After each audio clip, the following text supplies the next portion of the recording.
यहाँ दामाद राम को दी जाती है गाली, पूछे जाते हैं सवाल। अयोध्या स्थित राम मंदिर में रामलला की मूर्ति की प्राण प्रतिष्ठा 22 जनवरी को होने जा रही है, जिसे लेकर पूरे देश भर में उत्सव सा माहौल है। वहीं भारत के साथ साथ नेपाल में भी इसकी खुशी देखी जा सकती है। प्राण प्रतिष्ठा समारोह से पहले नेपाल के जनकपुर में कई सांस्कृतिक और धार्मिक कार्यक्रमों के साथ उत्सव मनाया जाएगा। हम सभी जानते हैं जनकपुर को भगवान राम की पत्नी सीता का जन्म स्थान माना जाता है। सीता का दूसरा नाम जानकी है, जो जनकपुर के राजा जनक की पुत्री थी। दुनिया के लिए राम भगवान है, लेकिन जनकपुर के लिए वो पहले दामाद हैं। इसलिए उनका यहाँ स्वागत दामाद वाला ही होता है।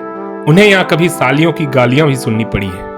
कहा जाता है कि भगवान राम जब जनकपुर पहुंचे तो मिथिला के लोगों ने गाली से स्वागत किया और इस गाली को राम जी ने मुस्कुराते हुए स्वीकार किया। सालियों को गाली देने का अधिकार भी प्रभु श्री राम ने ही दिया है।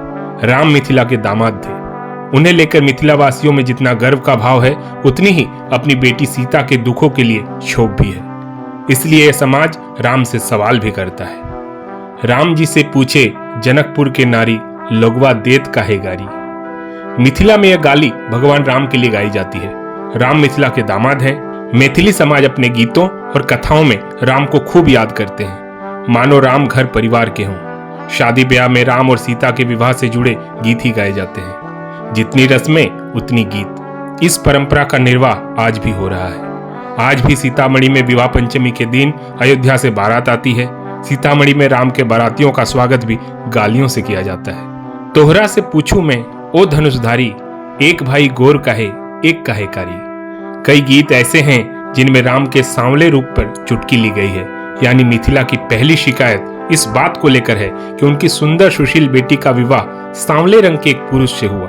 क्या हुआ जो उन्होंने शिव जी का धनुष तोड़कर अपनी वीरता का प्रदर्शन किया था? थे तो वो सांवले ही। लेकिन दूसरी तरफ कई गीतों में उनको सुंदर दुल्हा भी कहा गया है। निंदा अपनी जगह है, लेकिन दामाद तो दामाद है। आजू मिथिला नगरिया निहाल सखिया, चारों दुल्हा में बड़का कमाल सखिया। हालांकि सुंदर कहते हुए भी तंज गायब नहीं हुआ है। एक गीत में तो रघुवंशी राम के ऊपर इस तरफ ही ताना मारा गया है, आहा के लेलनी खरीदी यो रघुवंशी दुल्हा, मिथिला में गेलो विकाय यो रघुवंशी दुल्हा।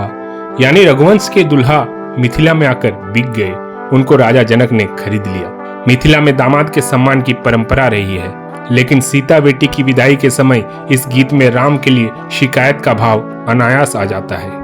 राम को लेकर मिथिला के समाज में द्वंद्व दिखाई देता है। सीता की धरती का राम के साथ विचित्र रिश्ता है।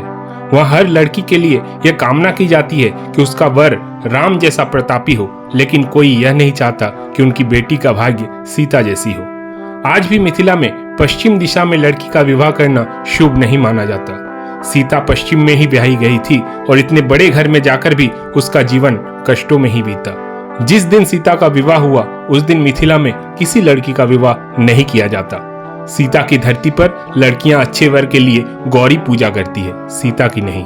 कई गीत मिल जाएंगे जिनमें सीता के भाग्य की बात आती है या कहें दुर्भाग्य से जुड़े प्रसंग आते हैं। इन गीतों में राम लक्ष्मण की विपदा के साथ साथ सीता के दुख का भी मार्मिक वर्णन मिलता है, मानो इसके माध्यम से मर्यादा पुरुषोत्तम राम से शिकायत की जा रही हो कि उनके कारण ही मिथिला की बेटी को इतना कष्ट उठाना पड़ा, वन वन भटकना पड़ा। लेकिन इसका दूसरा पहलू यह है कि राम को याद किए बिना मिथिला में कोई विधि विधान पूर्ण नहीं माना जाता। सही मायनों में कहा जाए तो राम के व्यक्तित्व का असली परीक्षण मिथिला के लोगों ने ही किया है। मुख्य स्वर में तो जरूर वो राम के गौरव गान करते हैं, लेकिन गौण स्वर राम की आलोचना भी करता रहा है। मर्यादा पुरुषोत्तम से मिथिला के लोगों ने खूब सवाल पूछे हैं। मैथिली समाज के गीतों में सीता का अकेलापन दिखाई देता है।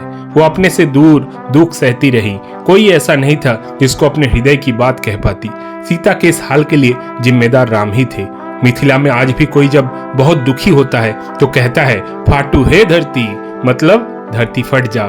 माना जाता है कि धरती में समाने से पहले सीता के अंतिम शब्द यही रहे होंगे। मिथिला वासियों के मन में सीता को लेकर असमाप्य दुख है, इसलिए राम से उनकी शिकायतें कभी खत्म नहीं होती।